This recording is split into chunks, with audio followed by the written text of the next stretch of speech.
कलीसिया के फेरू लौटे के पड़ी पहल के सदी में। जैसे जैसे कलीसिया आगे बढ़ल, टाइम बढ़ल, टेक्नोलॉजी के अपना लेहलस, लेकिन जौन हमनी के नेव रहे ओकरा के हमनी के छोड़ देनी। हमनी के लागल इंटरनेट पर, फेसबुक पर हमनी के वचन डाल देल, ये हो गए हमनी के का। प्रभु यीशु मसीह के बाद अगर वह कलीसिया के देखें तो वो लोग के जौन मेन काम रहे प्रार्थना कैल और यीशु समाचार के फैलावल। और वचन कहला कि लोग कलीसिया में आवत रहे और कलीसिया के खर्चा कलीसिया के लोग अपन संपत्ति अपन पैसा देत रहे। काहे कि जैसे जैसे लोग दान करत गए, अगर एगो घर बो देलस परमेश्वर दूगो देत रहे, तो कलीसिया के आमदनी भी बढ़िया हो जात रहे।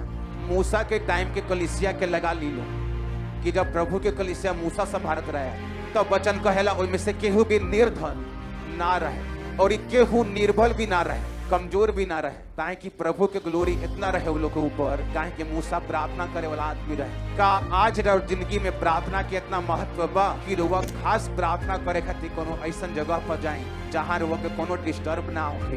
बहुते लोग छुट्टी मनावे जाला, अच्छा बात बा, लेकिन कबर वह प्रार्थना कति छुट्टी कैले बनी कि आज हम प्रार्थना करें सारा दिन। आज जब प्रार्थना वाला जिंदगी के स्थान रुआ दूसरा नंबर पकड़ दिले बनी। यही खातिर कलीसिया संघर्ष कर रहल बा वो आशीष के पावे खातिर। जौन आशीष प्रथम कलीसिया में बिना मंगले मिल जात रहे,